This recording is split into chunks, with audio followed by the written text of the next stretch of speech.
New York City's de Blasio administration reaches a deal with Uber. New Google Maps feature shows you everywhere you've been. Microsoft's new Send app wants email to feel like texting, and more. It's Wednesday, July 22nd, and this is Crunch Report. Got a big twist today in the Uber versus New York City Mayor Bill de Blasio fight. We told you previously how Uber not only staged a protest against the mayor's proposed plans to cap the number of new drivers added by Uber and similar services, and even its passive-aggressive de Blasio Uber feature in its own app that showed wait times of 25 minutes or no cars available at all. And it looks like Uber won, at least this round. Under a new agreement, the city will conduct a 4-month study on how these services affect traffic congestion in New York, but without imposing new driver caps. Although it doesn't rule out the possibility for caps in the future. Even so, Uber must be very pleased. De Blasio's team previously proposed limiting transportation companies to growing their driver pool by 1% over the next year while it conducted a study, which for Uber amounts to about no more than 200 new drivers. The city is a huge market for Uber, so it's very important that the company grows there. Uber claimed almost 3.5 million Uber pickups in New York City in June. Microsoft wants to help you save time checking and responding to email while on your smartphone, and I say bravo, Microsoft, because that's what's killing humanity. The new app is called Send. It's available on iOS with Windows Phone and Android versions in the queue, and it works by making email feel more like instant messaging or texting. For example, showing a typing indicator so you know when a contact is responding to you, or choosing a built-in quick reply like, on my way, or I'll get back to you. This concept has been tried before. A startup called Hop tried this back in 2013, and a company called MailTime demonstrated a similar service last year in the TechCrunch Disrupt Battlefield. But do we want our email to act better on mobile? Or have most of us already gotten used to alternatives like Facebook Messenger or WhatsApp or just regular old SMS? Send comes from Microsoft Garage, which is the company's initiative to turn good ideas into actual projects.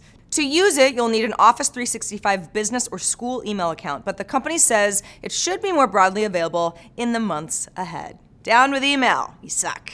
Google knows everything about you. Hopefully you already know this. But the latest proof of that is a new Google Maps feature called Your Timeline that shows you all of the places that you've already been. If you get around a lot, you might be surprised. It's not a social feature. It's not rivaling what Foursquare does, for example, where you're creating a breadcrumb trail that your friends can follow. The information is designed to be just for you. You can also control the locations you choose to keep, meaning you could easily delete a day or even your full history at any time, or just edit a specific place that appears in your timeline. Currently, the feature is only available for Android and desktop, but if you use Google Photos, those photos will appear along with the places you stopped on the way. I've always been a fan of these look-back features because, you kind of forget where you were and, oh yeah, I was in France and da-da-da. But it's a great reminder of how Google knows a lot about you and how you might feel if someone else could know all of this about you too, like a crazy ex who has your computer password. Now, if that terrifies you, don't panic. If your location history is enabled, you can go to My Account and turn the timeline feature off. You shady motherfucker. Yesterday, we told you about Apple's earnings, which brought in impressive numbers, but missed investors' unrealistic expectations because Apple. But there's some interesting trends when you break down the actual numbers of Apple's latest quarter. For example, the company saw 112% year-over-year revenue growth in the Greater China region. That includes sales in mainland China, Taiwan, and Hong Kong. Q3 revenue in China grew to $13.2 billion. That's up from $6.2 billion in 2014, and also surpasses sales in all of Europe, although the US is still Apple's biggest market. Though one wonders for how long. As for the Apple Watch, which had sales counted for the first time in this quarter, although Apple doesn't break out numbers for the new wearable specifically, CEO Tim Cook did say on yesterday's earnings call that June sales were higher than April or May, so that's an upward trend, and that Apple sold more watches this quarter than it did iPhones in the iPhone's first quarter, which, as TechCrunch's Josh Constine points out, was before anybody really trusted Apple to build mobile devices either. Sony's getting into the drone business. The new venture called AeroSense is a joint effort with Japanese robotics and automation company ZMP.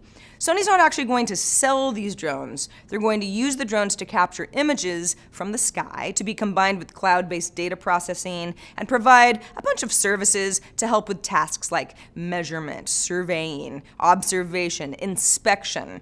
This is something a lot of industries actually need. For example, telecom companies want precise imaging to plan new base stations and roll out new technology. If you use drones to get that information, it's faster and more accurate than human workers on the ground. AeroSense is due to launch in August and will start offering services to customers next year. ZMP, which already develops self-driving technologies for land-based vehicles, will take a minority stake of 49.995% in the business. That's great. It also allows Sony, which is providing the camera tech and the sensors and the telecommunications and even the robotics, as the majority owner, just barely. And that is the report for today. I'm Sarah Lane. Crunch Report airs Monday through Friday at 7 p.m. Eastern, 4 p.m. Pacific, right here on TechCrunch.com. Thanks for joining us. We'll see you tomorrow.